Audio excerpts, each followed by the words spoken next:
عمل ایسا ہے کہ اب آپ کو کسی عمل کے پاس جانے کی ضرورت نہیں، آپ خود شناخت کر سکتے ہیں کسی انسان پہ جادو ہوا ہے یا کہ کسی گھر پہ جادو کے اثرات ہیں۔ تو دوستو، عمل شروع کرنے سے پہلے وہی چھوٹی سی ریکویسٹ کہ ویڈیو آپ نے جلدی آگے نہیں کرنی، ویڈیو آپ آگے کر دیتے ہیں جس کی وجہ سے آپ لوگوں کو سمجھ نہیں آتی کہ میں نے بتایا کیا تھا، پھر بعد میں میسج کرتے ہیں، کامنٹ کرتے ہیں کہ شاہ جی ہمیں بتائیں کہ آپ نے فلاں بات کیا کہی تھی۔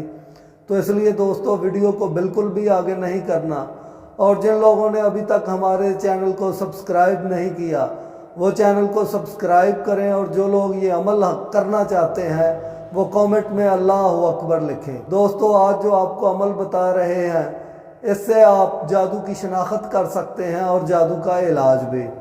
تو سب سے پہلے چند جادو کی نشانیاں جن کا سمجھنا بہت ضروری ہے تاکہ آپ کو پتہ چل جائے کہ کسی انسان پہ یا گھر پہ جادو ہے یا جادو کے اثرات ہیں، یا کسی انسان پہ جسمانی بیماری ہے، یا کہ روحانی معاملات ہیں، آسیب ہے یا جنات کا سایہ ہے۔ تو دوستو، اگر کسی انسان پہ جادو کے اثرات ہوں تو اس کی چند علامات ہیں، ان علامات کو آپ ذہن نشین کر لیں تاکہ آپ کو یہ سمجھنے میں آسانی ہو کہ اس انسان پہ جادو ہوا ہے۔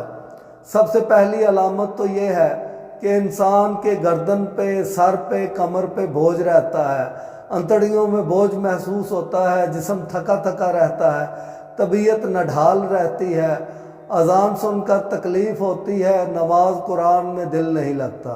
اس کی دوسری نشانی یہ ہے کہ کپڑے پھٹ جاتے ہیں، کٹ لگ جاتے ہیں، جسم پر خون کے چھینٹے پڑتے ہیں، کہیں راستے میں جاتے ہوئے بھی جسم پر یا کپڑوں پر خون کے چھینٹے پڑ سکتے ہیں، گھر میں گرم پانی کے چھینٹے پڑتے ہیں، قبرستان کی مٹی جو ہے روڈ سے ہوتے ہیں وہ گھروں میں برآمد ہوتے ہیں۔ اس کے علاوہ گھر میں رکھی ہوئی چیزیں اچانک گم ہونا شروع ہو جاتی ہیں، گھر کی چیزیں اچانک خراب ہونا شروع ہو جاتی ہیں، اور اس کی سب سے بڑی نشانی یہ ہے کہ گھر میں لگی ہوئی گھڑیاں جو ہیں وہ اچانک رکنا شروع ہو جاتی ہیں، ٹائم آگے پیچھے ہو جاتا ہے۔ اس کے علاوہ کسی انسان پہ جادو کا اثر ہو، اس کو پراپر نیند نہیں آتی، وہ ڈر جائے گا، اس کو سوتے ہوئے ایسا محسوس ہوگا جیسے کہ اس کے جسم پہ کوئی انسان یا کوئی مخلوق جو ہے وہ اس کا بوجھ ہے، اور وہ لاکھ کوشش کرنے کے باوجود بھی اس کو ہٹا نہیں سکتا، بولنا چاہتا ہے بول نہیں سکتا، اس کو دباؤ محسوس ہوتا ہے، خوف محسوس ہوتا ہے، انسان اکیلا سو نہیں سکتا، تنہائی میں اس کا دل گھبراتا ہے۔ یہ چند علامات ہیں جن سے پتہ چلتا ہے کہ اس انسان پہ جادو کے اثرات ہیں۔ اگر کسی گھر پہ جادو کے اثرات ہوں تو ان گھروں کے معاملات بھی ایسے خراب ہو جاتے ہیں کہ گھر میں ہر ٹائم دنگا فساد، لڑائی جھگڑا، برکت ختم ہو جاتی ہے، بلا وجہ معاملات خراب رہتے ہیں، رزق میں سے برکت اٹھ جاتی ہے، گھر پہ خون کے چھینٹے پڑتے ہیں، قبرستان کی مٹی پڑتی ہے، بیماریاں جو ہیں ان کا نزول ہوتا رہتا ہے، کبھی ایک مسئلہ، کبھی دوسرا مسئلہ، کبھی تیسرا مسئلہ، انسان جو ہے وہ مسائل میں گھر جاتا ہے۔ تو دوستو، اگر کسی انسان پہ جادو کا اثر ہو تو اس کو جاننے کے لیے بہت سادہ سا چھوٹا سا عمل ہے۔ آپ نے ایک گلاس پانی لینا ہے، پانی 1 گھونٹ ہو یا 2 گھونٹ ہو، یعنی 3/4 پانی، 1/3، اتنا سا پانی لینا آپ نے۔ اس کے اوپر 11 دفعہ سورہ فلق پڑھیں، 11 دفعہ سورہ ناس پڑھیں، 11 دفعہ آیت الکرسی پڑھیں۔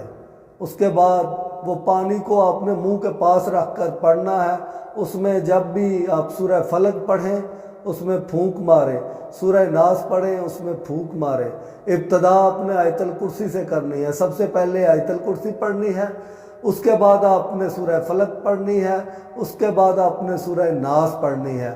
پانی میں پھونکیں مارتے جائیں۔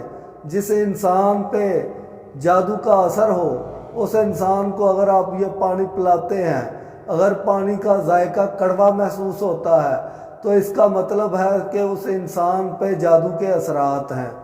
اگر پانی کا ذائقہ پھیکا محسوس ہوتا ہے تو تو اس کا مطلب ہے کہ اس انسان پہ جنات یا عصیب کا سایہ ہے۔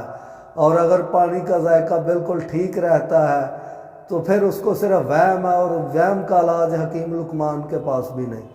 میرے پاس بہت سارے ایسے لوگ آتے ہیں جن کو صرف یہ وہم ہو جاتا ہے کہ ان پہ کسی نے جادو کروا دیا ہے، جبکہ ان پہ کوئی چیز نہیں ہوتی۔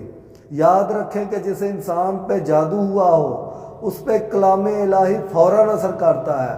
اگر کسی انسان پہ اللہ کا کلام اثر نہیں کرتا تو اس کی دو باتیں ہو سکتی ہیں، یا تو اس پہ جادو یا جنات کا سایہ نہیں، اس کو وہم ہے، یا پھر وہ انسان جو ہے اس کے ایمان میں کمزوری ہے۔ یہ آپ شناخت کریں، اس کے بعد اس کا علاج بہت آسان ہے۔ آپ نے مریض کے ناخن سے لے کر سر تک نیلے دھاگے کا ایک پیس لینا ہے اور اس کو 7 دفعہ فولڈ کر لینا ہے، یعنی ناخن سے لے کے سر تک نیلے دھاگے کی 7 تہیں لینی ہے۔ 7 تہیں لینے کے بعد آپ نے یہی عمل اس دھاگے پہ دہرانا ہے۔ پہلے آیت الکرسی پڑھنی ہے، پھر سورہ فلق پڑھنی ہے، پھر سورہ ناس پڑھنی ہے، ایک گرہ لگا دیں، پھر آیت الکرسی، پھر سورہ فلق، پھر سورہ ناس، پھر گرہ لگا دیں۔ اس طرح یہ عمل آپ نے 11 دفعہ کرنا ہے۔ 11 گرہ لگا دیں، اس کے بعد اس دھاگے کو جلا دیں۔ جب آپ اس دھاگے کو جلائیں گے تو آپ کو ایک گندی سی بدبو آئے گی، جس کا مطلب یہ ہے کہ جادو جل گیا ہے۔ یہ عمل آپ نے 7 جمعرات کو کرنا ہے، کیونکہ بعض اوقات ایک خوراک سے مریض صحیح نہیں ہوتا، اس کو مسلسل کئی خوراکوں کی ضرورت ہوتی ہے۔ اور میرے اسی چینل میں منزل دم ہے، جس میں کہ قرآن پاک کی پاورفل آیات ہیں جو کہ جادو جنات بندش آسیب کو ختم کرتی ہیں۔ اگر کسی کے گھر میں ایسے مسائل ہیں تو یہ جو منزل کا دم ہے اس کو گھر میں روزانہ 3 دفعہ سنیں، چلائیں 3 دفعہ، صبح دوپہر شام۔ انشاءاللہ تعالی گھر میں سے جادو کے اثرات ختم ہو جائیں گے۔ اگر کسی انسان پہ جادو ہے تو یہ جو میں نے ابھی آپ کو طریقہ بتایا ہے، اس کے اوپر عمل کریں، انشاءاللہ تعالی جادو کے اثرات بھی ختم ہو جائیں گے۔ لیکن یاد رکھیں یہ مسلسل 7 جمعرات تک آپ نے یہ عمل کرنا ہے۔ انشاءاللہ تعالی جو ہے آپ دیکھیں گے، اب آپ کو کسی عامل کے پاس، کسی پیر فقیر کے پاس جانے کی ضرورت نہیں، آپ اپنا علاج خود کر سکتے ہیں۔ لیکن بات ہے نیت کی اور یقین محکم کی۔ اگر آپ کی نیت خالص ہے اور یقین پکا ہے تو یقین کریں عمل اثر کرے گا۔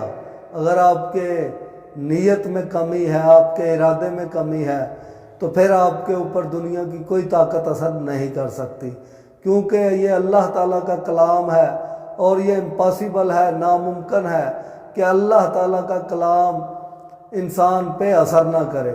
اللہ تعالیٰ نے فرمایا کہ یہ قرآن شفا ہے مومنوں کے لیے۔ بعض صورتوں میں کچھ منافقوں پہ یہ کلام اثر نہیں کرتا۔ ایسے لوگوں کو تجدید ایمان کرنی چاہیے، کلمہ پڑھنا چاہیے، اپنے آقا کریم صلی اللہ علیہ وآلہ وسلم اور ان کے اہل بیت اطہار سے محبت کریں، اللہ کے نیک اولیاء سے، اللہ کے بندوں سے محبت کریں۔ یقین کریں کہ آپ کی منازل آسان ہو جائیں گی۔ رستہ وہی ہے، انہی لوگوں کا ہے جن پہ اللہ تعالیٰ نے انعام کیا۔ ہم ہر نماز میں اللہ تعالیٰ سے دعا کرتے ہیں کہ اللہ ہمیں ان لوگوں کے رستے پر چلا جن پہ تو نے اپنا انعام کیا۔ تو وہ انعام یافتہ انسان جو ہیں وہ انبیاء کرام ہیں، اور خاتم الانبیاء، امام الانبیاء حضرت محمد صلی اللہ علیہ وآلہ وسلم، اس کے بعد ان کی آل، اہل بیت اطہار، یہ تمام وہ لوگ ہیں جو کہ ہماری نجات کا ذریعہ ہیں۔ اللہ تعالیٰ آپ کو، ہم سب کو نیک لوگوں کے رستے پر چلنے کی توفیق عطا فرمائے، ہمارے ارادوں کو مضبوط فرمائے، شیطان کے شر سے بچائے، حاسدوں کے حسد سے بچائے۔ اللہ تعالیٰ آپ کو دشمنوں کے ہر وار سے اپنی پناہ میں رکھے، آپ پہ اپنا کرم و فضل اور رحم فرمائے۔ اللہم صلی علی سیدنا و مولانا محمد وعلی آل محمد۔